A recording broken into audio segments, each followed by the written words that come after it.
Hello दोस्तों, एक बार फिर से स्वागत है आप सभी का मेरे इस ब्लॉग में। मेरा नाम है संदीप सिंह और आप देख रहे हैं हंसित ब्लॉग्स 18। दोस्तों, आज हम जो है एक बहुत बढ़िया इंटरेस्टिंग प्लेस पे जाने वाले हैं, जो कि बहुत ज़्यादा इन्फॉर्मेटिव और बहुत ही ज़्यादा एक्साइटिंग प्लेस होने वाली है आप सभी के लिए। तो बने रहिए मेरे चैनल के साथ। बिना किसी देरी के स्टार्ट करते हैं हमारे ब्लॉग की।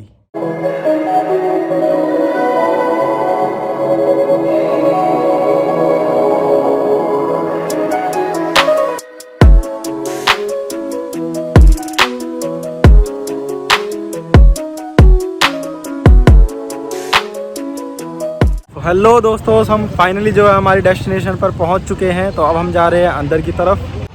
देखो दोस्तों, अंदर कितना ब्यूटीफुल सा नज़ारा है। सामने ये मंदिर है और तालाब देखो कितना सुंदर दिख रहा है, और नीचे ये है बत्तखें। कौन बोल दी नहीं लदे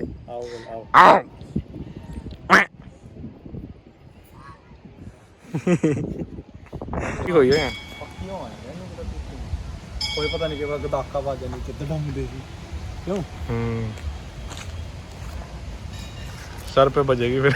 बहुत पुराना पेड़ है, देखे नहीं कितना बूढ़ा पेड़ है। अरे उस साइड चलेंगे, तो इस साइड चल रहे।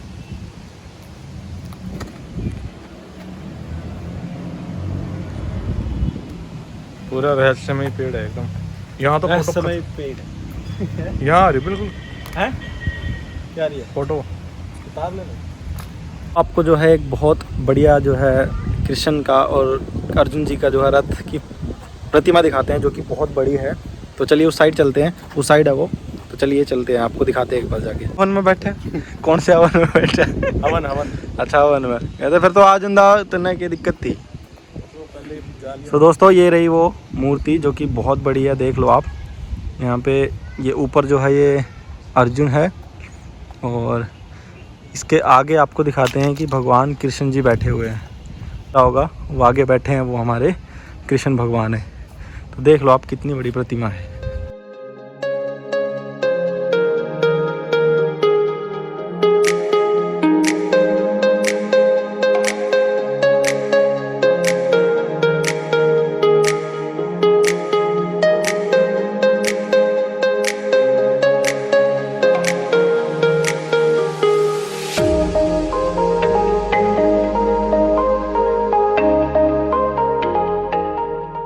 तो दोस्तों, आपको दिखाते हैं कि ये जो है ये भगवान विष्णु को रिप्रेजेंट करती है। ये चीज़ देखो भगवान विष्णु कैसे रिप्रेजेंट करती है। जो आपको ये गोल आकार में दिखाई दे रहा है, तो ये है भगवान का सुदर्शन चक्र। जो हाथ में भगवान शंख रखते हैं, ये वो है। और ऊपर गदा भी लगी हुई है, और साथ के साथ आप देख रहे होगे कि मोर पंख भी साइड में बनाया हुआ है। तो मतलब ये पूरा जो है भगवान विष्णु या फिर लगा लो भगवान कृष्ण को रिप्रेजेंट करता है ये सारी मूर्ति।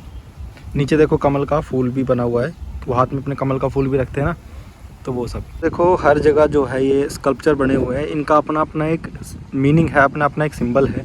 तो आपको इसके बारे में बताते हैं कि ये क्या दिखाता है। तो दोस्तों देखो, इस जो यहाँ पे जो ये स्कल्पचर बना हुआ है, ऊपर जो है घंटी लगी हुई है, नीचे जो है एक पक्षी है।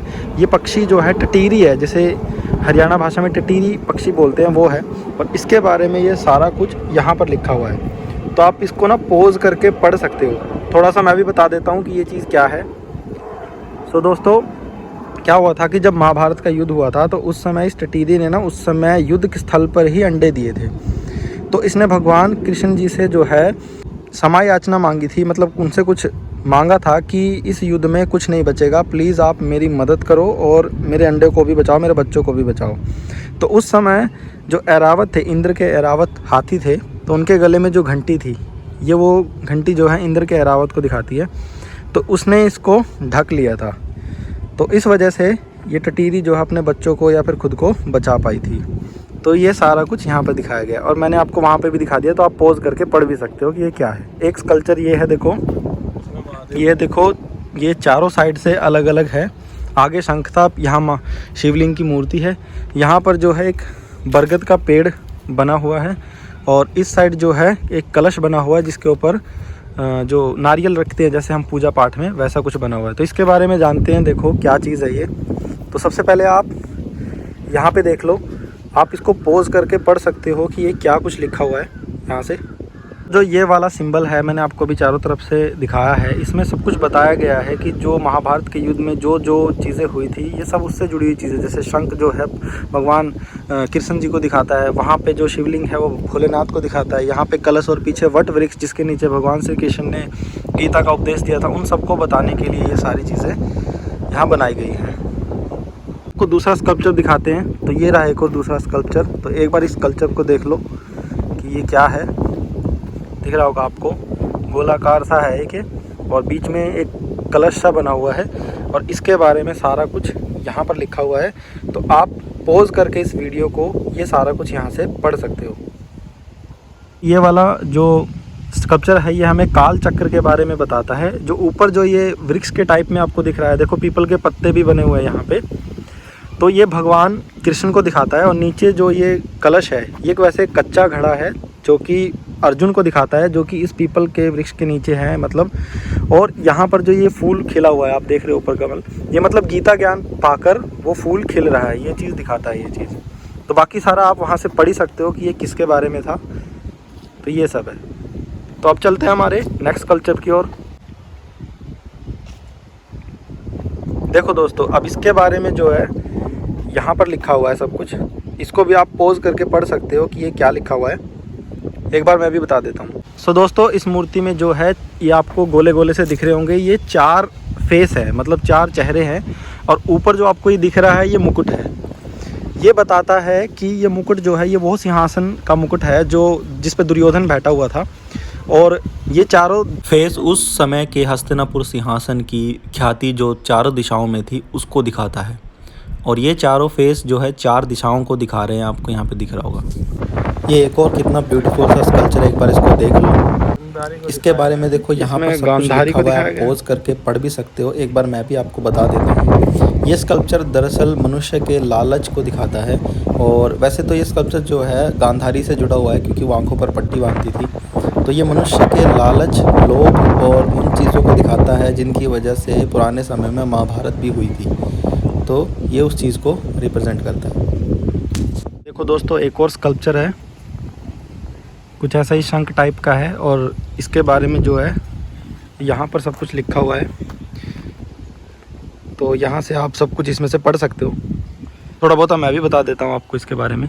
दरअसल ये स्कल्पचर जो है अर्जुन से जुड़ा हुआ है, आप देख सकते हो। नीचे जो है एक तीर बना हुआ है और ऊपर ये मछली टाइप है, उसकी आँख भी दिख रही होगी आपको, देखो। और ये आँख में तीर लगा हुआ है, यानी कि ये उस टाइम का है जब उन्होंने द्रौपदी को स्वयंवर में जीता था।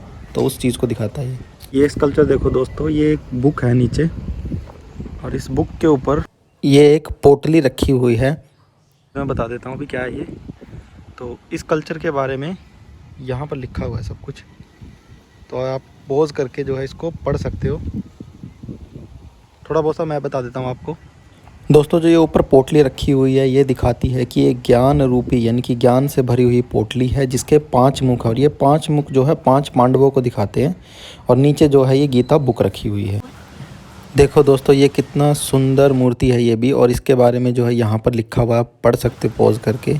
सो दोस्तों, थोड़ा बहुत मैं ही बता देता हूँ। ये स्कल्पचर दरअसल युद्ध समय में जो युद्ध स्टार्ट होने पे जो शंख बजता था और युद्ध ख़त्म होने पे जो कौरवों और पांडवों द्वारा शंख बजाया जाता था उसको दिखाता है। ये एक और बहुत खूबसूरत सा स्टैचू है दोस्तों। देखो, इस स्टैचू के अंदर हमें 4 चीज़ें दिखाई गई हैं। सबसे पहला अशोक चक्र, दूसरा अमर जवान ज्योति, तीसरा राष्ट्र भवन और चौथा हमारे 75वें आज़ादी के अमृत महोत्सव को दिखाया गया, जो कि यहाँ पर लिखा हुआ है, आप पढ़ भी सकते हो। तो ये चीज़ है और ये हमें आज़ादी के बारे में पूरी डिटेल बताता है। ये वाला स्टैचू हमें धर्म की सुरक्षा यानी कि सनातन धर्म की सुरक्षा के बारे में बताता है। ऊपर जो चक्र आपको दिख रहा है वो भगवान विष्णु को रिप्रेजेंट करता है, जिसके बारे में यहाँ पर डिटेल में लिखा है, आप पढ़ सकते हो। यहाँ पे दिखाया गया है कि कैसे भगवान विष्णु धर्म की रक्षा के लिए आते हैं। और ऊपर की तरफ जो चक्र आपको दिख रहा है ये वही चीज़ है जो भगवान विष्णु को दिखाती है। और ये काल चक्र को दिखाती है कि कैसे हमारा काल चक्र चलता है। सो दोस्तों, मेरे मोबाइल का स्टोरेज बहुत ज़्यादा फुल हो गया था, जिसकी वजह से मैं सारे स्कल्पचर की डिटेल वीडियो नहीं बना पाया। मैंने सिर्फ इनकी फ़ोटो ली और साथ के साथ इसके बारे में इनकी डिटेल जानकारी भी ली है। तो आप पॉज करके एक एक करके पढ़ सकते हो।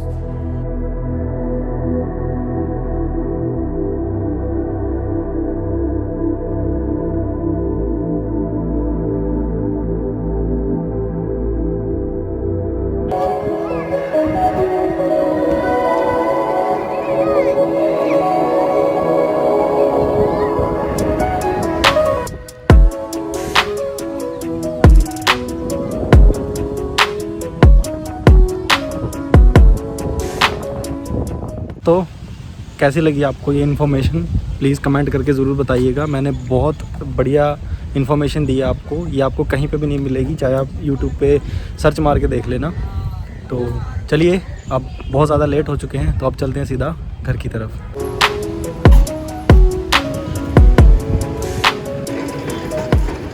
तो दोस्तों, काफ़ी देर से हम यहाँ पे घूम रहे थे, तो घूमते घूमते बहुत ज़्यादा भूख लगी, तो हमने सोचा कि क्यों ना घर जाने से पहले कुछ ना कुछ खा के चलते हैं। चलो दोस्तों, फाइनली हमारा खाना आ गया है। हमने मंगाए हैं ये देखो छोले कुलचे, तो हम ये खा के अब चलेंगे सीधा घर की तरफ।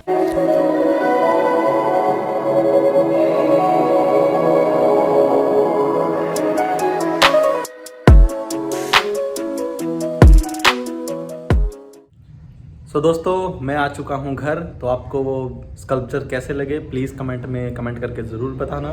तो आपको ये वीडियो कैसी लगी वो भी ज़रूर बताना। तो इस वीडियो को ज़रूर लाइक और शेयर कीजिए और कमेंट भी कीजिए, और जिन जिन लोगों ने मेरा चैनल सब्सक्राइब नहीं किया है वो भी इस चैनल को सब्सक्राइब ज़रूर कीजिए। तो मिलते हैं हम हमारी नेक्स्ट व्लॉग में।